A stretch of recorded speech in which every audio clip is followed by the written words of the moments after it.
یہ دیکھیں، یہ تقریباً 200 سال پرانا سیڑھی ہے، پرانی سیڑھی جو کعبہ کے اندر جانے کے لیے استعمال کی جاتی تھی۔ چلو میں آپ کو جلدی سے تھوڑا سا، بس آپ شیئر کریں، آپ لوگ شیئر نہیں کر رہے، بس شیئر کریں گے، میں آپ کو چیز دکھاؤں گا۔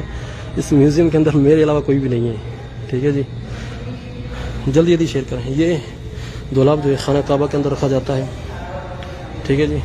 یہ پرانے کھول ہیں، جو یہ سلطنت عثمانیہ کے دور کا کھول ہے، حجر اسود کا، اور یہ کھول جو سعودی حکومت کے شروعاتی دور کا ہے، ٹھیک ہے جی۔ یہ جو ہے کعبہ کو پکڑنے کے لیے جو ہے غلاف کعبہ کو، اس کے لیے ہے کیلیں، غلاف کعبہ کو جو ہے مضبوط کرنے کے لیے یہ کیلیں استعمال کی جاتی ہیں۔ یہ ابھی سونے کا دروازہ لگا ہوا کعبے پہ، لیکن یہ جو ہے اس کا پیتل کا اور تانبے کا دروازہ بنا ہوا ہے۔ کعبے کا پہلا دروازہ یہ تھا۔ اور یہ دیکھیں بھائی، یہ جو ہے سلطنت عثمانیہ کے دور میں جو کعبہ کے اندر جو الماری رکھی جاتی ہے، یہ وہ ہے۔ تاریخ اس کی دیکھ لیں 1858۔ یہ جو ہے بھائی، یہ غلاف کعبہ بنانے کی پہلی مشین اس طرح سے بنائی جاتی تھی۔ اس مشین سے جو غلاف کعبہ بنایا جاتا تھا، آپ دیکھیں،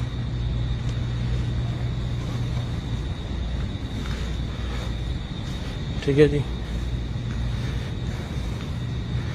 یہ آپ دیکھ سکتے ہیں، یہ ہے عبداللہ ابن زبیر، صحابہ کے دور کی جو ہے یہ لکڑی ہے۔ اس دور میں یہ لکڑی استعمال کی گئی تھی، دیکھیں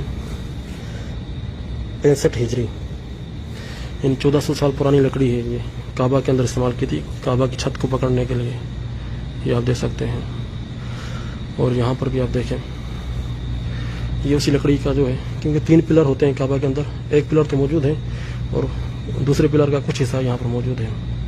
جتنے بھائی بھی دیکھ رہے ہیں یار، شیئر ضرور کریں آپ لوگ، یہ زیادتی ہوگی آپ کی طرف سے اگر آپ شیئر نہیں کریں گے۔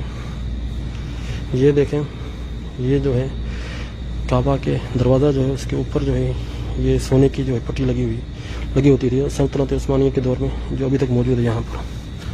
چلتے ہیں آگے۔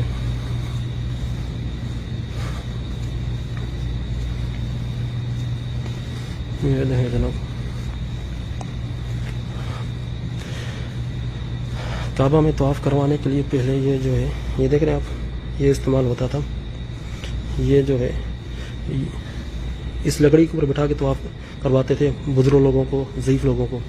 پھر اس کے بعد زمانے نے ترقی کی، پھر یہ دور آیا ویل چیئر، پھر یہ دوسرے والی ویل چیئر آئی، اور آج کل جو الیکٹرانک ویل چیئر چل رہی ہے حرم کے اندر۔ اللہ اکبر۔